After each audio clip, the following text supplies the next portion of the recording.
Bonjour à tous et bienvenue dans une nouvelle vidéo. Donc après avoir vu la fabrication du mémoire, aujourd'hui je vais vous proposer de découvrir son contenu. Je vais par conséquent le lire, vous pourrez ainsi l'écouter tel un podcast et suivre les images qui défileront à l'écran pour tout ce qui est des visuels et des croquis associés. Sans plus attendre, on va rentrer dans le vif du sujet, mais tu sais que si tu veux me soutenir à travers mon travail et si ça te plaît, tu peux toujours t'abonner et lâcher un petit like, ça fait toujours plaisir. Sur ce, bonne découverte. Reconnexion sociale et environnementale.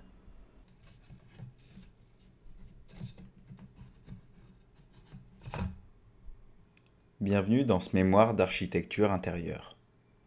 L'objectif de ce mémoire est d'exposer les problématiques, réflexions et analyses qui m'ont poussé à réaliser mon projet de fin d'études. Il a pour but de développer les prémices de ma démarche qui définiront par la suite les orientations architecturales choisies. À travers cet écrit, je souhaite retranscrire mon univers, ma personnalité, ma vision de l'architecture et comment, grâce à elle, je peux agir pour répondre à une problématique définie. Je vous exposerai également des données objectives et des spécificités constructives. Mon projet désire traiter de notre position actuelle dans la société, notamment sur nos rapports sociaux et l'importance de respecter notre environnement. Je souhaite montrer, par l'architecture d'intérieur, que nous pouvons changer nos manières de vivre afin d'être en harmonie avec le monde qui nous entoure, pour une frugalité heureuse et enrichissante dans une société plus solidaire.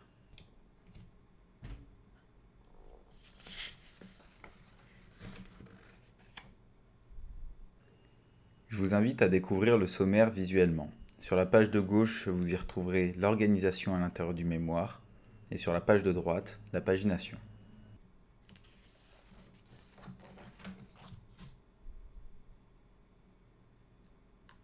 Comprendre la base de nos intentions, c'est donner un sens à nos actions. C'est à travers des moments forts de nos vies que nous devenons qui nous sommes. Si je me permets de vous faire part des miens, c'est que j'ai la certitude qu'ils font de moi l'architecte que je suis aujourd'hui. Il est alors évident que mon projet de diplôme en découle. Je souhaite le réaliser à mon image, qu'il corresponde à mes convictions et qu'il donne, pour moi, un sens plus profond à l'architecture d'intérieur. Dans ma plus tendre enfance, tous les hivers, nous nous retrouvions en famille dans une maison inadaptée à recevoir 50 personnes. Le confort y était extrêmement précaire, pourtant, nous étions tous heureux de nous y rendre, moi le premier. Pourquoi ? Parce que nous étions ensemble, à partager des moments inoubliables. Cuisiner à plusieurs, jouer autour d'une table, construire des igloos collectivement ou se rassembler auprès de feux géants. Je comprends en grandissant que ce lieu était défini par le lien social qui en découlait. Le fait de partager des moments à plusieurs, d'apprendre des autres, est selon moi très important dans nos vies quotidiennes. Par la suite, je participe à plusieurs chantiers participatifs. Je retrouve alors ces sensations d'enfance. Construire à plusieurs, partager des connaissances, aider un autoconstructeur à réaliser son futur habitat. Il est souvent question de maisons passives ou conçues de manière écologique. Suite à ces différentes expériences et au vu de mon futur métier, je me suis alors intéressé de plus près aux constructions respectueuses de notre environnement. Concernant les problématiques sociales et environnementales actuelles, développées par la suite, je souhaite démontrer la possibilité de faire autrement, en réhabilitant, construisant ou rénovant de manière plus saine, tout en gagnant en qualité de vie. En tant que futur architecte d'intérieur, mon domaine d'action me permet d'influer sur les pratiques des individus dans l'espace, mais également de décider des matériaux à utiliser pour leur fabrication et leur fonctionnement technique. Vous l'aurez compris, de par mon expérience de vie et les enjeux actuels, je souhaite concevoir un lieu de partage et d'entraide, où le lien social est au cœur du quotidien, tout en proposant une manière de vivre respectueuse des hommes et de la nature. Mais concrètement, comment le réaliserai-je ?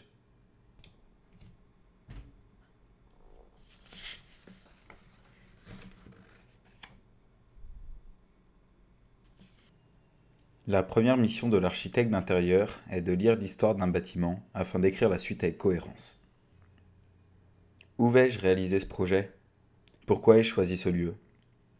Il nous a été demandé de trouver un bâtiment selon différents critères, dans lequel nous réaliserions notre projet de diplôme.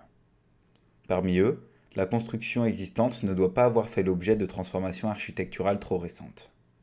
De plus, il ne doit pas figurer sur la liste des bâtiments classés aux monuments historiques, à juste titre, car sa mutation en serait limitée et par conséquent notre expression architecturale également. Afin d'y intégrer mes intentions décrites précédemment, il est nécessaire qu'il réponde à certaines exigences personnelles. Dans un premier temps, je souhaite une superficie importante permettant d'accueillir plusieurs personnes. Je tiens également à sa situation à la campagne, car l'entraide entre riverains est plus fréquente qu'en ville. Cela représenterait un atout pour l'approvisionnement de matériaux locaux dans le but de la restauration d'un bâti ancien. Le site choisi se trouve précisément à Châtillon-sur-Cher, un petit village dans le Loir-et-Cher. Il est situé à 1 km d'une sortie de l'A85 entre Vierzon et Tours. L'accès est facile par voie routière, notamment en covoiturage, pour s'y faire déposer à proximité. La configuration architecturale du lieu et les vents dominants permettent, cependant, de ne pas subir les désagréments sonores liés à l'axe routier. Concernant la commune de Châtillon-sur-Cher, sa croissance démographique est en hausse depuis l'après-guerre. En juillet 2017, la commune est classée en zone de revitalisation rurale, un dispositif visant à aider le développement des territoires ruraux grâce à des mesures fiscales et sociales. Quant aux conditions météorologiques, le climat est océanique avec des étés tempérés. La moyenne de température hivernale est de 5 degrés, alors qu'en été, elle avoisine les 20 degrés. L'ensoleillement au mois d'août est d'environ 230 heures, alors qu'en décembre, il est presque divisé par 5. Sur l'année, cela représente 1743 heures d'ensoleillement, un nombre légèrement inférieur à la moyenne nationale. La pluviométrie est plutôt régulière et les précipitations varient de 6 à 9 jours par mois, oscillant entre 50 et 70 mm.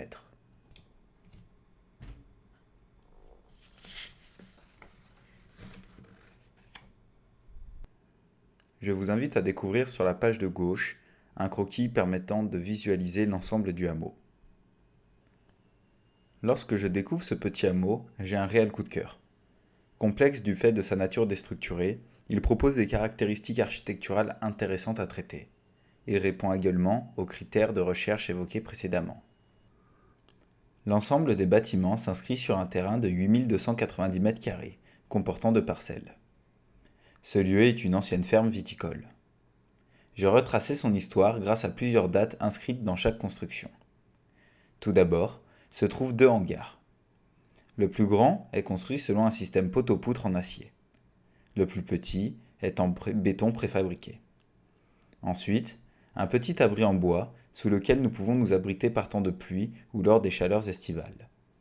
Au cœur du terrain sont présentes diverses petites structures autour desquelles je flâne en me promenant sur le site. J'aperçois d'anciennes cuves viticoles posées sur une dalle de béton, des toilettes sèches utilisées dans le passé, une soie à cochon et son petit abattoir, ainsi qu'un puits encore en eau. Nous avons également ce que j'ai nommé le corps principal, un ensemble de bâtiments liés au cours du temps. Il se compose de la maison dans laquelle vivaient les habitants, première construction du lieu, datant de 1887, et fut rattaché à la ferme à la fin des années 70. Accolée à cette dernière, une grande cuve viticole est construite, autour de laquelle un entrepôt en bois a été monté quelques années plus tard. L'ancienne écurie fait face à la maison de 1887 et un atelier pour le travail du bois y est juxtaposé. Pour finir, se trouve une maison totalement fissurée à cause de fondations sous-dimensionnées dans un sol de nature argileuse. À proximité, une chaufferie en partie reconstruite à la suite d'un incendie. À présent, vous avez connaissance des différents bâtis présents sur le terrain. Seuls quelques-uns d'entre eux subiront une transformation architecturale. La maison fissurée, décrétée inhabitable, devra être détruite, tout comme l'atelier bois, plus assez structurel pour être restauré. L'abri en bois et les hangars n'ont pas de vocation à être réhabilités, mais seront, tout de même, intégrés au projet. Il me reste alors 3 bâtiments à traiter, la chaufferie, l'ancienne écurie et le corps principal, composé de la maison de 1887, de la ferme et de l'entrepôt bois.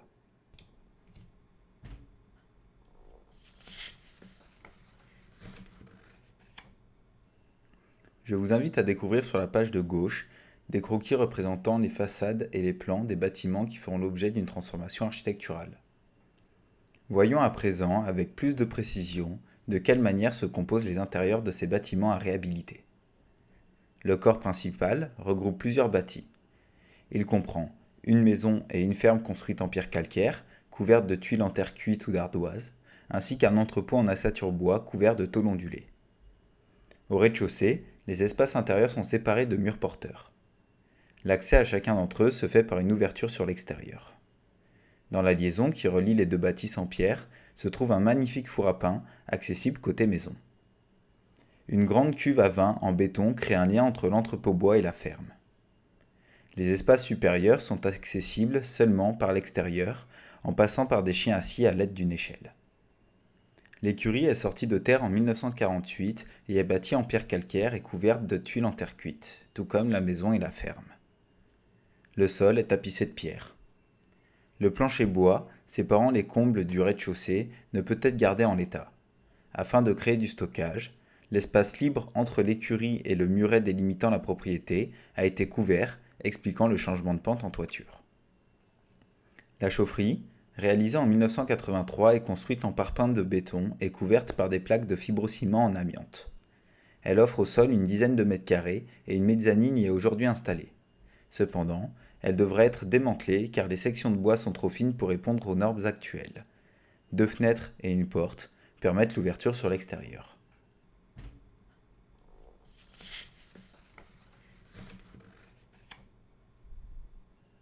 Je vous invite à découvrir sur la page de gauche une photo d'archives et différentes dates inscrites à l'intérieur du lieu. En tant qu'architecte d'intérieur et créateur d'émotions, il me semble important de vous partager mon analyse sensible. Quel ressenti ai-je eu sur le site et quelle expérience en découle? La première fois que je suis arrivé sur place, un fort sentiment de bien-être m'a envahi. Je me suis senti en sécurité au milieu de ces bâtiments, créant autour de moi une protection périphérique. Lors de l'état des lieux, j'ai vécu une expérience spatiale très intéressante. Au rez-de-chaussée, j'étais en lien avec l'extérieur grâce aux seules ouvertures existantes dans les murs. Cependant, une fois dans les combles, indépendants les uns des autres, l'obscurité présente et le peu de bruit environnant me transportaient hors du temps dans un espace isolé de tout. Je découvre progressivement des dates, me projetant à des époques différentes. À de nombreuses reprises, j'imagine la vie de ceux qui les ont gravés, les événements marquants d'aujourd'hui qui leur étaient encore inconnus, l'eau courante, l'électricité, les guerres mondiales ou la création d'Internet. Cette architecture, gravée dans le temps, me fait prendre conscience de l'évolution du monde.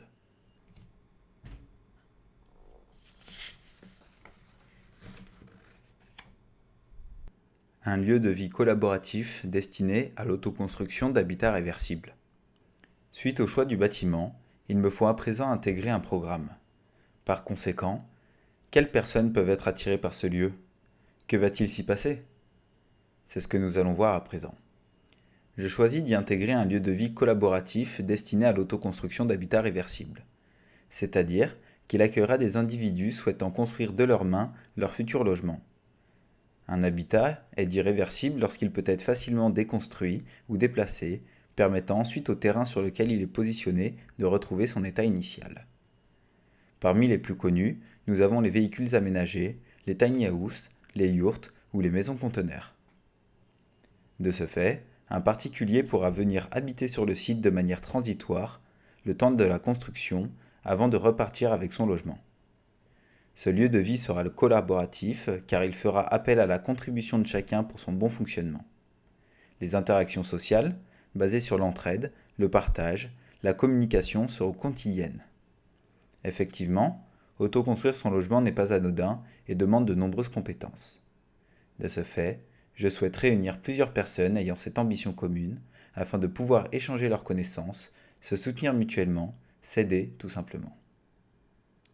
Dans ce type de projet, la mise en place de chantiers participatifs est fréquente, dans le but de faire découvrir son travail ou de donner la possibilité d'en apprendre davantage. Dans ce contexte, je souhaite possible l'accueil des personnes intéressées ainsi que les amis et la famille des autoconstructeurs. Je fais le choix de ce programme pour différentes raisons. La première, peu objective, est personnelle et liée aux formidables expériences vécues dans ce domaine. La deuxième est plus rationnelle. Aujourd'hui en France, de nombreuses personnes recherchent ce type de lieu qui existe encore trop peu. Ils sont très intéressants économiquement, dû à la mutualisation des équipements et le regroupement d'un logement, d'espaces de stockage et d'emplacements pour les constructions. Ce lieu choisi, composé de hangars et de bâtisses à réhabiliter, s'y prête alors parfaitement.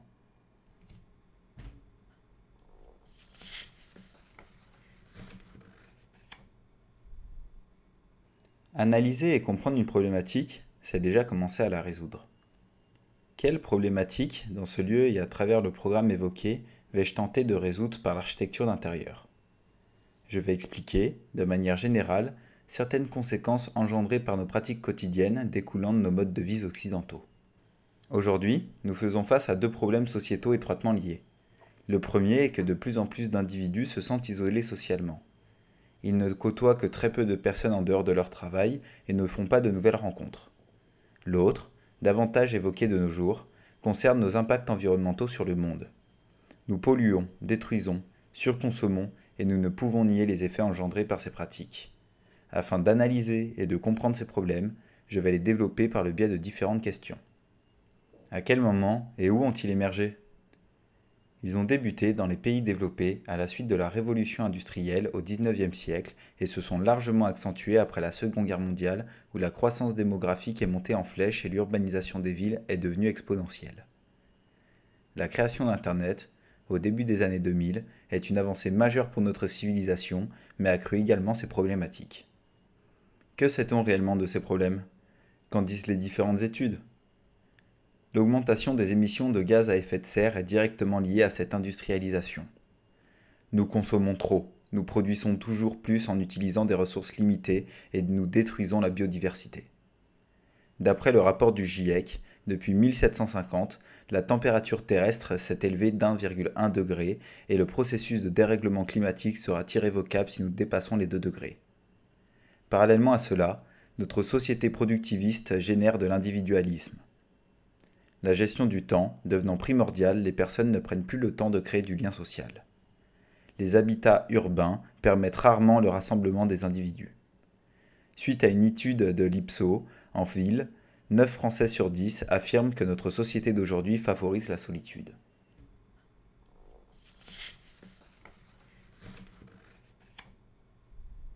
Je vous invite à découvrir sur la page de gauche un croquis illustrant mes propos. Pourquoi est-ce important pour la société de résoudre ces problèmes? Que se passerait-il s'ils ne le sont pas? Qui en subira les conséquences? Résoudre ces problèmes a une importance majeure afin d'améliorer notre système sociétal actuel. Cela permettrait de développer notre civilisation de manière plus pérenne où le bien-être des humains serait primordial. A contrario, si nous continuons d'agir comme nous le faisons, sans prendre en considération ces problématiques, de lourdes conséquences en découleront. D'un point de vue social, l'isolement et la solitude affecteraient davantage la santé psychologique de nombreuses personnes. Au niveau environnemental, les changements liés au dérèglement climatique affecteraient nos infrastructures agricoles, économiques et politiques. Par conséquent, tout le monde sera impacté à différents niveaux. En architecture d'intérieur, qu'a-t-il été fait pour y répondre? Quelles solutions ont fonctionné? Ces dernières années, de plus en plus d'architectures intérieures voulant créer du lien ont éclos. Parmi elles, nous pouvons retrouver les espaces de coworking, les open space, les colocations, les maisons partagées. Nombreuses d'entre elles fonctionnent lorsqu'un dénominateur commun réunit les personnes. Afin de réduire l'impact sur le monde, plusieurs options sont également proposées aujourd'hui. Concevoir des espaces plus petits, afin de moins consommer, utiliser des matériaux nécessitant peu d'énergie à produire ou optimiser les installations pour bénéficier des ressources mises à disposition. Celles qui fonctionnent sont souvent les plus simples, reprenant les principes anciens couplés à des méthodes contemporaines. Que vais-je exactement tenter de résoudre grâce à l'architecture d'intérieur? Effectivement, il n'est pas possible de résoudre l'entièreté de ces problèmes sociétaux par l'architecture d'intérieur. Cependant, je suis convaincu qu'elle peut grandement y participer. Je souhaite donc aider les personnes à retrouver du lien social à l'intérieur d'un habitat tout en réhabilitant ce bâtiment de façon à n'engendrer qu'un minimum d'impact sur l'environnement.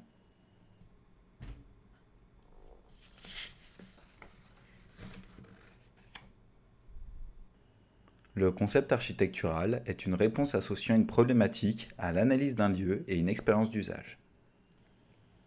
Suite à ce que je vous ai exposé concernant les problématiques, le lieu et le programme, il me faut définir à présent un parti pris architectural qui lie le tout de manière cohérente. Lorsque j'analyse en profondeur les problématiques auxquelles je souhaite répondre, je m'aperçois que le développement de nos sociétés occidentales, à travers les progrès technologiques, nous a fait perdre le sens d'une réalité.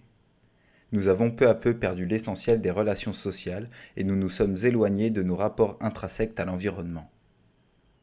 Aujourd'hui, ne serions-nous pas déconnectés d'une réalité sociale et environnementale à laquelle il serait essentiel de se reconnecter ? Ainsi s'impose une reconnexion à l'essentiel. Je souhaite donc créer une architecture de reconnexion dans laquelle l'expérience spatiale engendrera une reconnexion sociale importante et parallèlement permettra également de reconnecter à l'essentiel à travers des pratiques respectueuses de l'environnement.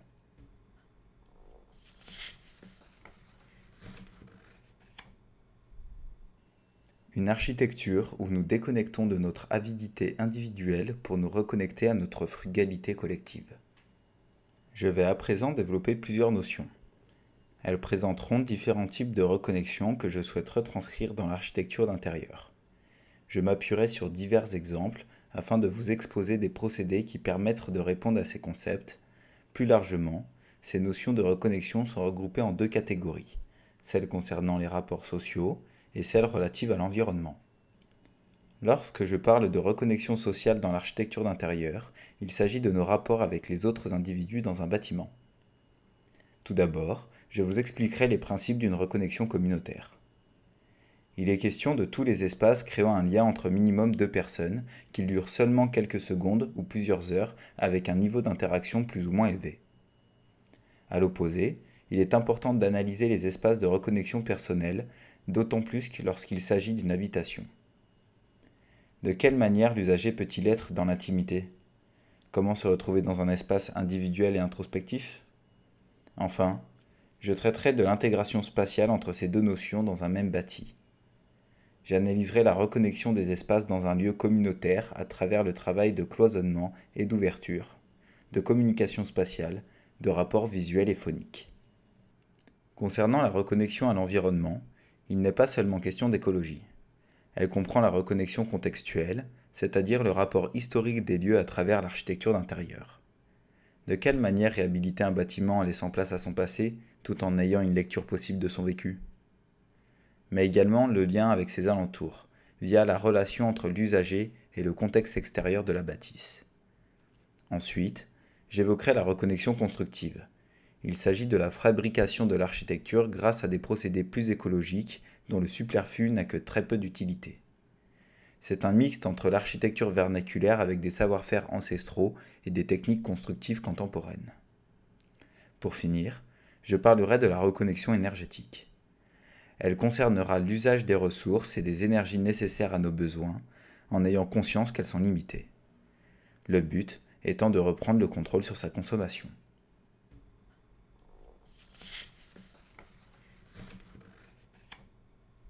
Je vous invite à découvrir sur la page de gauche des exemples d'une reconnexion communautaire. Qu'est-ce qu'une communauté ?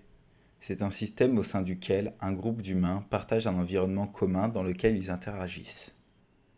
Qu'entends-je par une reconnexion communautaire ? Il est question de réapprendre à vivre à plusieurs au sein d'un groupe tout en trouvant sa place, permettant de se développer personnellement et d'aider les autres à évoluer également. Il en va du fait qu'un lien d'appartenance commun les unit. Quels exemples concrets existent-ils ? Qu'il s'agisse des Tuluaka à Fujian ou de la Cité des 200 colonnes à Alger, ces bâtiments sont organisés de manière concentrique. Leur cœur est composé d'une grande cour très vivante. Leurs usages sont divers en fonction des cultures, du théâtre dans les Tuluaka et de grands marchés à Alger. Peu importe, ils servent tous deux de lieu de socialisation. Comment pourrais-je la matérialiser dans ce projet ? Une reconnexion communautaire pourrait par conséquent se matérialiser dans l'architecture d'intérieur par des espaces suscitant les interactions sociales. Les espaces de vie commune, dans lesquels se déroulent les activités quotidiennes, engendreront une organisation collaborative, des partages de connaissances, des travaux nécessitant une intelligence collective. Les espaces de circulation, dans lesquels il est possible de se croiser, sont aussi des espaces communautaires générant des regards et des discussions sur un laps de temps.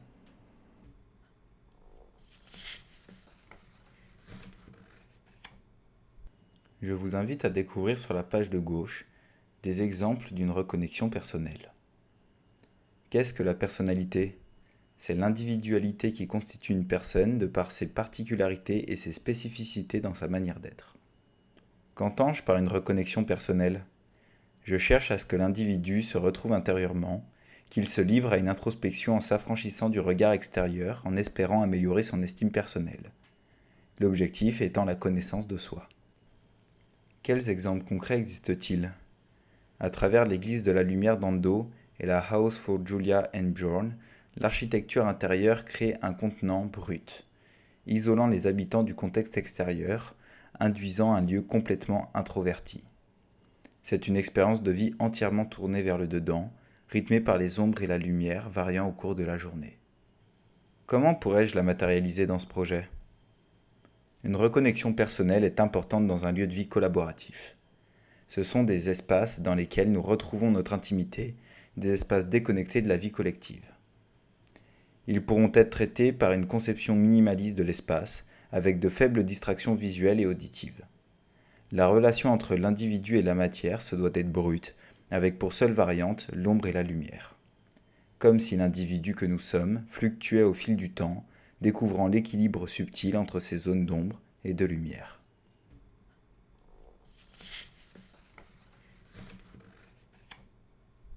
Je vous invite à découvrir sur la page de gauche des exemples d'une reconnexion spatiale. Qu'est-ce qu'un espace? Dans l'architecture, il en va d'un volume mesurable s'inscrivant à l'intérieur d'un cadre dans lequel s'exercent certaines activités. Qu'entends-je par une reconnexion spatiale? C'est lorsqu'à l'intérieur d'un bâtiment, des espaces définis par une fonction et par un seuil visible ou invisible sont reliés grâce à différents procédés architecturaux, matérialisés par une structure ou un changement d'ambiance. Quels exemples concrets existent-ils? Plusieurs projets ont proposé des solutions différentes pour répondre à cela. Dans la Mary House, l'enchaînement des ouvertures sur une même perspective provoque une connexion des pièces, excluant le couloir traditionnel. Le projet du Superdesk traite ce lien entre les espaces de travail par un seul et unique mobilier parcourant la pièce. Comment pourrais-je la matérialiser dans ce projet? Une reconnexion spatiale des espaces existants, aujourd'hui divisés par les murs porteurs, me semble importante. Elle est nécessaire au vu du futur programme, notamment pour transiter entre les espaces communs. Les procédés pouvant la matérialiser sont multiples. Une liaison extérieure, des percements entre les espaces mitoyens, une continuité de mobilier, une ambiance commune à chaque espace ou une répétition de traitement. De manière générale, par tout ce qui permettra d'établir un lien entre ces différents espaces.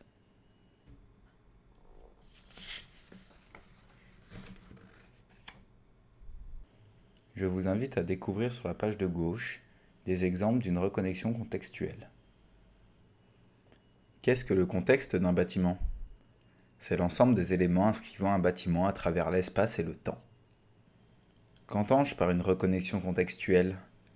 Il s'agit de prendre en considération les événements liés au bâtiment, qu'il soit possible de le remettre dans son contexte historique malgré une transformation architecturale et qu'il propose une relation entre l'usager et l'environnement extérieur.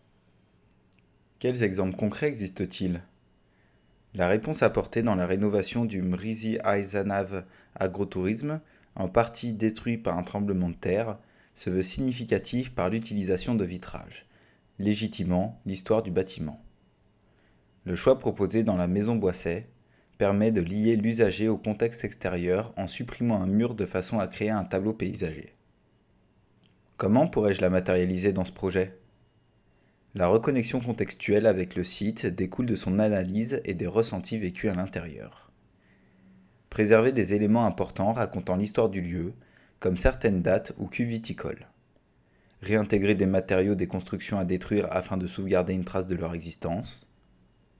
Suite aux expériences vécues avec le contexte environnant, je souhaite conserver un lien prononcé entre l'intérieur et l'extérieur au rez-de-chaussée, et à l'inverse, préserver un sentiment d'isolement dans les combles.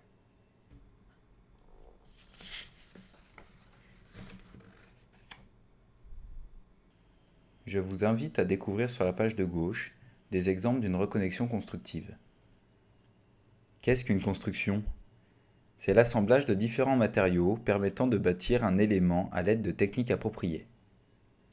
Qu'entends-je par une reconnexion constructive? Il en va de notre rapport à la construction. L'industrialisation en fait l'un des secteurs les plus polluants avec des matériaux souvent uniformisés. Je souhaite renouer avec une manière de bâtir plus écologique où la matière dialogue avec l'usager. Quels exemples concrets existent-ils? L'architecture du duo contemporain est faite principalement de chaux accompagnés de bois. Les matériaux, locaux et biosourcés, permettent de respecter le bâti existant, la nature et la santé des occupants. Dans le Matadero, des tas de tuiles sont découverts sur place lors de l'état des lieux. Pour éviter de les jeter, leur recyclage s'impose et justifie une structure unique. Comment pourrais-je la matérialiser dans ce projet? La reconnexion constructive découlant de cette rénovation peut se matérialiser de deux manières différentes. Par l'utilisation de matériaux locaux et biosourcés, subissant un minimum de transformation, se rapprochant d'une architecture vernaculaire, ou par la réaffectation des matériaux destinés à être jetés, comme ceux des bâtiments à détruire. La mise en œuvre artisanale ou le réemploi d'éléments raconte par conséquent une histoire. Elle réconcilie alors le secteur de la construction avec la préservation de notre environnement.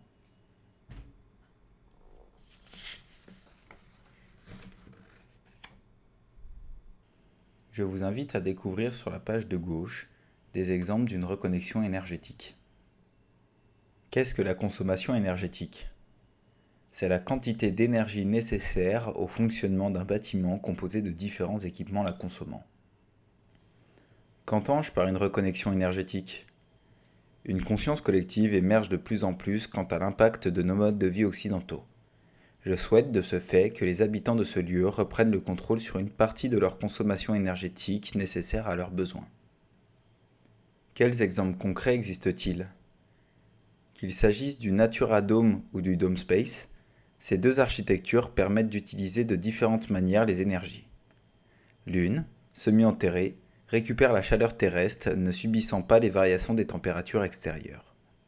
L'autre, placée sur un axe de rotation, suit la course du Soleil afin d'y être exposée tout au long de la journée.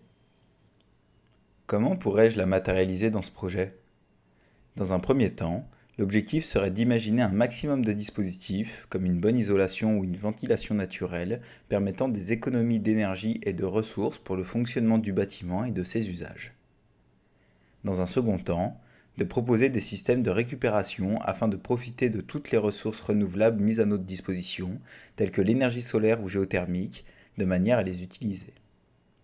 Enfin, de suggérer une sobriété de vie basée sur l'essentiel, excluant tout superflu énergivore.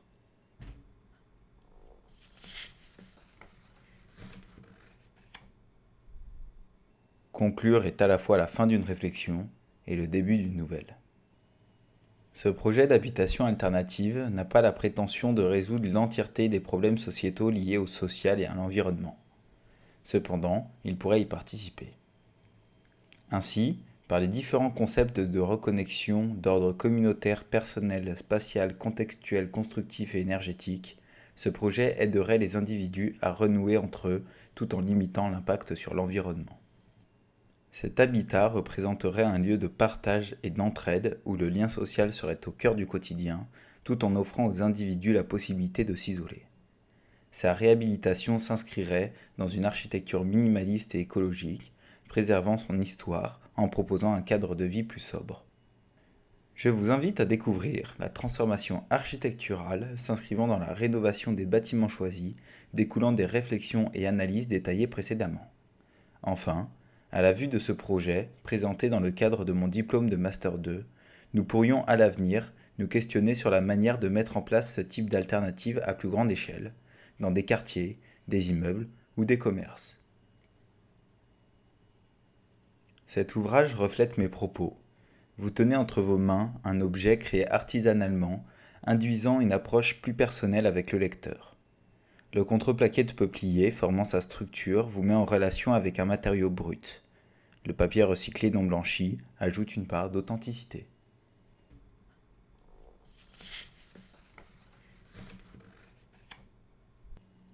Remerciements. Tout d'abord, je remercie toutes les personnes ayant pris le temps de lire ce mémoire, en espérant que vous l'aurez apprécié. Je remercie également les AIL, École supérieure d'architecture intérieure de Lyon, où j'ai pu bénéficier de cette formation. Merci de m'avoir accompagné à devenir l'architecte d'intérieur que je suis aujourd'hui et de m'offrir la possibilité d'écrire ce mémoire exposant mes réflexions et analyses concernant ce projet. Pour finir, je remercie toutes les personnes ayant contribué de près ou de loin à l'élaboration de ce mémoire, les auteurs ayant écrit les œuvres auxquelles je me suis référé, les architectes et architectes d'intérieur qui m'ont inspiré grâce à leurs différents projets. Sans oublier la grande contribution de ma famille et de mes amis pour une relecture ou des échanges de points de vue sur mes propos. Si vous êtes intéressé par la bibliographie ou la cytographie, je vous invite à consulter la page de droite.